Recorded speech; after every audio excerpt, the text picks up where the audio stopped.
Hello boys and girls ඉතින් ඔයාලා අදත් එකතු වෙලා ඉන්නේ අපේ channel එකෙන් ගෙන අලුත්ම වීඩියෝ එකකට. ඉතින් අද අපි බලන්න යන්නේ කොහොමද Free Fire PC version එකේ කීප පින් හදාගන්නේ සහ PC මේ Free Fire PC version එකේ headshot setting හදාගන්න විදිය. මම දන්න විදියට YouTube එකේ කවුරුත් මේ වගේ වීඩියෝ එකක් මීට කලින් ගෙනලා නැහැ Free Fire version එකේ headshot setting හදාගන්න විදිය.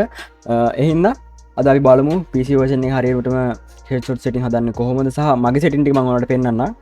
එහෙනම් අපි වැඩි කතා නැති යමු වීඩියෝ එකට. හරි මම මේ විදියට අපේ එමුලේටරේ ඕපන් කරගත්තා. අපි ඉස්සරලාම ගේම් එකට යන්න කලින් අපි එමුලේටරේ සෙටින් එක බලාගෙන ඉමු. ඔයාලා මේ Free Fire PC version එක ඩවුන්ලෝඩ් කරගත්ත වීඩියෝ එක බැලුවේ නැත්නම් අපේ channel එකේ මම දාලා තියෙනවා ඒ වීඩියෝ එක. අපේ channel එකේ ගිහලා බලා ගන්න පුළුවන් PC version එක official හරියටම ඩවුන්ලෝඩ් කරන විදිය. එහෙනම් අපි බලමු එමුලේටරේ සෙටින් මොනවද තියෙන්නේ කියලා. එමුලේටරේ සෙටින් පැත්තට ගියොත් එහෙම ඉස්සරෝම පෙවමස් ටැප් එකේ මේ ටික හදාගන්න ඉතින් මම ඔයාලට එදා කිව්වා ඔයාලා මෙතන ඔයාලගේ තියෙන කෝස් ගාණෙන් භාගයක් දාගන්න. මගේ කෝස් 6ක් තියෙනවා මෙතන හයි කෝස් දාගෙන තියෙන්නේ.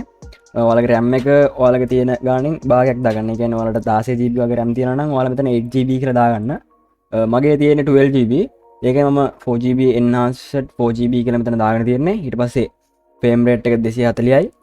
enable high frame rate display fps during gameplay. හරි ඒ ටික දාලා මෙතනින් සේව් කරගන්න. performance mode එක හයි දාගන්න. ඊට පස්සේ ඔයාලා යන display එක පැත්තට display එක පැත්තේ ඔයාලගේ monitor display resolution එක මෙතනින් දාලා මෙන්න මේක ඔයාලට ගොඩක් වැදගත්. මේ මෙතන pixel density කියලා තියෙන එකේ මේ මෙතන තියෙන එක dpi එකක්වත් දාන්න එපා. ඔයාලා මෙතන custom ගිහිල්ලා dpi එක දාගන්න ඕන 652කට. හරිද?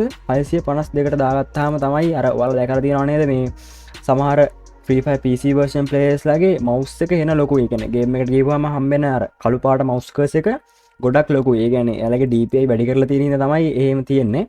ඔයාලා දාගන්න custom DPI ගිහිල්ලා DPI එක දාගන්න 652කට. ඊට පස්සේ mouse cursor එක මේ ගානින්ම තියලා හරි එච්චරයි අපිට හදාගන්න තියෙන්නේ. graphic වල මෙන්න මේ ටික තමයි මගේ setting ටික තියෙනවා. ඔයාලා බලාගෙන හදාගන්න. එච්චරයි අපිට වැදගත් setting ටිකකට කියලා තියෙන්නේ. ඊට පස්සේ අපි යන් ගේම් එක සිටින් පැත්තට.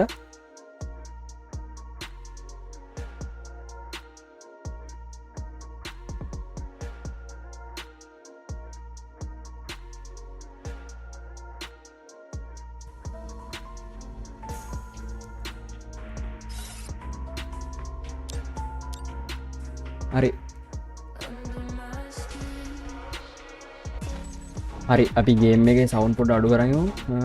හරි ඊට පස්සේ අපිට ඉස්තරම් හදාගන්න තියෙන ගේම් එකේ සෙටින් විදිහට මෙතන කීබෝඩ් එක මෙතන කීබෝඩ් එකේ මම හදාගෙන තියෙන්නේ ඔයාලට පේනවා ඇති මේ අපි සාමාන්‍යයෙන් කස්ටම් HUD එකට ගියොත් කස්ටම් HUD එකේ අපි මෙන්න මෙතනින් තමයි අපේ වේපන් ටික ස්විච් කරගන්නේ.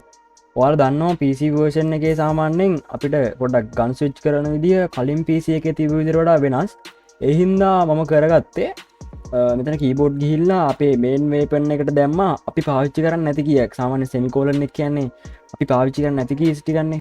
හරි අන්න ඒ විදිහට ඔයාලා මේ මේන් වේපන් එකටයි මේන් වේපන් 2 එකටයි සෙකන්ඩරි වේපන් එකටයි මීල් කියන ඒ හතරටම ඔයාලා කීබෝඩ් එකේ පාවිච්චි කරන්න නැති ඔය නෝමල් කීස් ටිකක් දාගන්න. ඊට පස්සේ ඔයාලා අනිත් කීමෙන් ටික ඔයාලට ඕන විදිහට හදාගන්න. යාළුවනේ ඔයාලගේ අතට හුරු විදිහට ඔයාලගේ කීමෙන් ටික හදාගන්න. හදාගෙන අපි යන් කස්ටම් HUD එකට කස්ටම් HUD එකට ගිහිල්ලා ඔයාලා යන්න ඕන. මෙන්න මෙතන තියෙන එමුලේටර් එකේ කීම පින් දාන තැනක් තියෙන්නේ. අන්න එතන ගිහිල්ලා මෙතන මේ controls edit යන්න. ඊට පස්සේ මෙන්න මේ විදිහට තමයි මම මගේ කීම පින් ටික දාගෙන තියෙන්නේ. ඔයාලා සාමාන්‍යයෙන් අර normal PC ගහපු විදිහට මෙතන උඩට R දාලා 1 2 3 දාගන්නවා අපේ ගන් තුනට. ඊට පස්සේ මම macro එකක් හදාගෙන තියෙනවා මෙතන emote දාන්න. ඒක නම් එච්චර වැදගත් නෑ. ඊට පස්සේ මම මෙච්චර තමයි දාගෙන තියෙන්නේ. ඔයාලා කියන්නේ ඔයාලට සාමාන්‍යයෙන් මෙන්න මේ කීස් ටික වැඩක් නෑ. ඒ කියන්නේ මම මේ ටික දාගත්තේ මගේ එක වැඩවලට. ඔයාලට සාමාන්‍යයෙන් මෙන්න මේ කීස් ටික විතරයි ඕන වෙන්නේ මෙතන. හරි එමුලේටරේ කීම පින් ටික ඔයාලා මෙන්න මේ විදිහට හදාගෙන අපි දැන් අපේ mouse එකේ sensitive හදාගන්න. අපිට headshot ගන්න නම් අපිට ගොඩක්ම වැදගත් වෙන්නේ mouse එකේ sensitive ඔයාලා ඒක දන්නවා.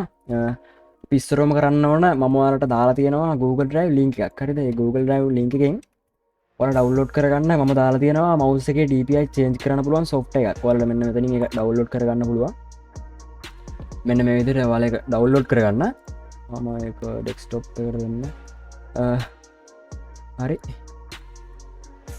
හරි ඩවල්ලෝඩ් කරන්න ඉවර වෙලා මෙන්න මේක තම DVI මේ සොෆ්ට එක මේක වාලා එක්ස්ට්‍රෑට් කරගන්න වෙද ඉතින් එක්ස්ට්‍රෑට් කරගන්න එක්ස්ට්‍රෑට් දීලා පස්සේ ඔයාලට එනවා මෙන්න මේ වගේ setup.exe කියලා පොඩි සෙරප්පයක් වාලා එක ඩබල් ක්ලික් කරලා සෙරප් එක වාලා PC එකට ඉන්ස්ටෝල් කරගන්න. හරිද? ඉන්ස්ටෝල් කරගත්තට පස්සේ ඔයාලට මෙන්න මේ වගේ Redragon software එක ඕපන් කරගන්න පුළුවන්. හරි ඔයාලා යන්න මෙතන DPI tab එකට DPI tab එකට ගිහිල්ලා මෙතන DPI slot 5ම ඔයාලා දාගන්න ඒකේ value එක විදිහට 800ට. හරිද? ඔක්කොම DPI එක 800ට දාගෙන මෙතන apply දීලා okay දෙන්න. okay දීලා ආයෙත් එන්න game එකට ඇවිල්ලා ඔයාලා අපි යන් ට්‍රේනින් ග්‍රවුන්ඩ්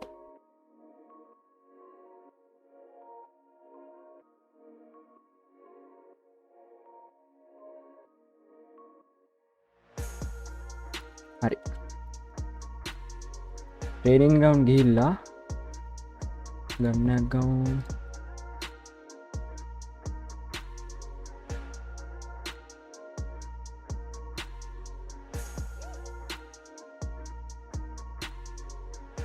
හරි දැන් ඔයාලා ආයෙත් යන්න අපේ එමුලේටරේ සෙටින් වලට ගිහිල්ලා ඔයාලට තියෙනවා මෙන්න මේ වගේ මවුස් එක සෙන්සිටිව් වෙනස් කරන්න පුළුවන් එකක්. මම දන්න විදිහට ඒක තියෙන්නේ මෙන්න මෙතන. මේ අපේ අර M කසි එක ගාව තමයි ඒක තියෙන්නේ. ඒක ඔයාලා ගේන්න මෙන්න මෙතන ගෙනල්ලා ඒකේ වැලියු එක විදිහට දාගන්න. මෙතන XY එකට 54.1 දාලා y එකට දාගන්න 80.1.2 ඊට පස්සේ මවුස් සෙන්සිටිව් x එකට 0.2.5 දාලා මවුස් සෙන්සිටිව් y එකට 0.2.6 දෙන්න 2.6 දීලා ඒක ඔටෝමැටික් සේව් වෙනවා මෙතනින් ක්ලෝස් කරලා මෙතනින් සේව් දීලා දැන් එන්න ඊට පස්සේ යන් අපි ගේම් එකේ සෙන්සිටිව් වලට ගේම් එකේ සෙන්සිටිව් මම දාලා තින්නේ මෙහෙමයි ජෙනරල් එක 4 රෙඩ් ඩොට් එක 4 මේ තුන වඩා ඔයාලා හදා ගන්න වලට ඕන විදිහට 2 ස්කෝප් එකයි 4 ස්කෝප් එකයි ස්නැප් ස්කෝප් එකයි ඊට පස්සේ මම ෆ්‍රී කැමරා බටන් එක 6ට දාගෙන තියෙනවා. ඔන්න ඔය ටික තමයි මගේ සෙටින් ටික. ඊට පස්සේ මෙන්න මේ විදිහට ඔයාලට බලා ගන්න පුළුවන් අපිට හොඳ ස්මූත් හෙඩ්ෂොට් සෙන්සිටිව් එකක් තියෙනවා. ඔයාලට සාමාන්‍යයෙන් ඔයාලගේ මවුස් එකේ DPI විදිහට මේක හෙඩ්ෂොට් වදින්න නැති වෙන්න පුළුවන්. එතකොට ඔයාලා මේ ඔයාලගේ මම දුන්න සෙන්සිටිව් ටික පොඩ්ඩ වෙනස් කර බලන්න. කියන්නේ ඔයාලට මේ සෙන්සිටිව්ම හරියන්නේ නැත්නම් ඔයාලා සෙන්සිටිව් හදාගන්න. කියන්නේ ඔයාලටම සෙන්සිටිව් හදාගන්න. කියන්නේ පොඩ්ඩ මෙතන වෙනස් කරලා x එක පොඩ්ඩක් වැඩි කරලා බලන්න, y එක පොඩ්ඩක් වැඩි කරලා බලන්න. අන්න ඒ වගේ ඔයාලගේ සෙන්සිටිව් එක ඔයාලා වෙනස් කරගන්න පුළුවන් ඔයාලට කැමති විදිහට. කියන්නේ වදින්නේ නැත්නම් හරිද හෙඩ්ෂොට් වදිනවා නම් ඉතින් ආයෙ වෙනස් කරන්න දෙයක් නැහැනේ. හරිනේ. එච්චරයි අද වීඩියෝ එකේ. ඉතින් ඔයාලට පේනවා හෙඩ්ෂොට් එක හොඳට කනෙක්ට් වෙනවා.